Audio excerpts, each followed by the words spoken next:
নমস্কাৰ, মোৰ চেনেলৰ অন্য এটা ভিডিঅ'লৈ আপোনালোক সকলোকে স্বাগতম জনোৱা হ'ল।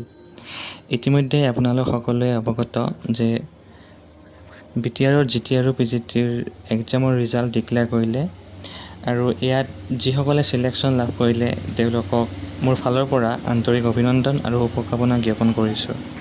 আপোনালোকৰ এই নতুন যাত্ৰা সুখৰ আৰু মধুময় হওক তাৰে কামনা কৰিলোঁ।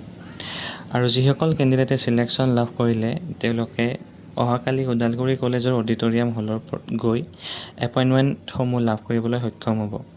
গতিকে যিসকলে চিলেকশ্যন পালে ইম্পৰ্টেণ্ট ডকুমেণ্টসমূহ লৈ অহাকালি ওদালগুৰি কলেজত গৈ নিজৰ এপইণ্টমেণ্টসমূহ লাভ কৰিবলৈ সক্ষম হ'ব।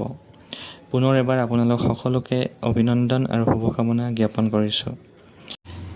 যিহেতু এতিয়া GT PGTৰ প্ৰায় সকলোখিনি কাম কাজ সম্পূৰ্ণ হ'ল, এতিয়া BTR LP আৰু UPৰ নতুন শিক্ষক নিযুক্তিৰ কাম BTR গভৰ্ণমেণ্টে আৰম্ভ কৰিব। আৰু আপোনালোকক জনাওঁ যে BTRত হ'বলগীয়া যি LP আৰু UPৰ নতুন শিক্ষক নিযুক্তিৰ এডভাৰটাইজমেণ্ট, সেই এডভাৰটাইজমেণ্টটো 20 তাৰিখৰ আগতেই বা এইটো সপ্তাহতে প্ৰকাশ হ'বলৈ গৈ আছে। গতিকে যিসকলে GT আৰু PGTত এপইণ্টমেণ্ট অলপ নম্বৰৰ কাৰণে লাভ নকৰিলে, আশা কৰোঁ তেওঁলোকে LP বা UPত চাকৰি এটা লাভ কৰিবলৈ সক্ষম হ'ব। আৰু আপোনালোকৰ বহুতেই কুৱেশ্যন কৰি আহিছিলে যে কিমানটা পোষ্ট দিব LP আৰু UPত। যিহেতু ইতিমধ্যে হয়তো আপোনালোকে প্ৰমোদ বড়ো ছাৰে কোৱা ভিডিঅ' এটা পাইছিলে, মোৰ চেনেলত উপলব্ধ আছিলে।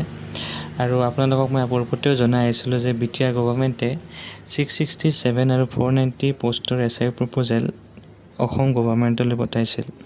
আৰু জানিব পৰা মতে দুয়োটা SI প্ৰপ'জেল এপ্ৰুভেল পাইছে BTR গভৰ্ণমেণ্টে।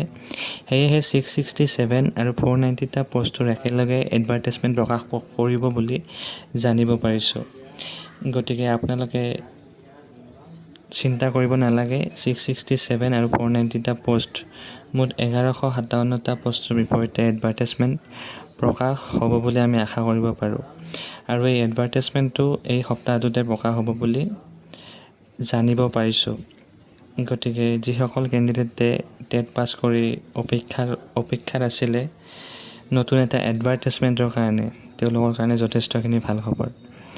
যিহেতু GT আৰু PGTত বহুখিনি প্ৰাৰ্থীয়ে এপইণ্টমেণ্ট লাভ কৰিবলৈ সক্ষম হ'ল, গতিকে বহুতো এনেকুৱা কেণ্ডিডেট আছিল যিসকলৰ DLEDো আছিল, BEdো আছিল আৰু তেওঁলোকে LP আৰু UPতো পাছ কৰি থৈছিলে। আৰু তেনেকুৱা কেণ্ডিডেটৰ যিহেতু আজি GT আৰু PGTত প্ৰায় সংখ্যকে পালে, গতিকে তেওঁলোকে পোৱাৰ পিছত হয়তো আৰু LP আৰু UP পদত এপ্লাই নকৰিব। একচুৱেলি নোৱাৰেও, কাৰণ আপাৰ লেভেলৰ পৰা তলত আহিব নোৱাৰে। LPৰ পৰা UP বা হায়াৰ ছেকেণ্ডেৰী যাব পাৰে, কিন্তু ওপৰৰ অৰ্থাৎ হাইস্কুল হায়াৰ ছেকেণ্ডেৰীৰ পৰা LP বা UPলৈ আহিব নোৱাৰে। গতিকে যিসকলে আজি GT PGTত চিলেকশ্যন পালে তেওঁলোকে আৰু LP আৰু UP পদত আবেদন কৰিব নোৱাৰিব।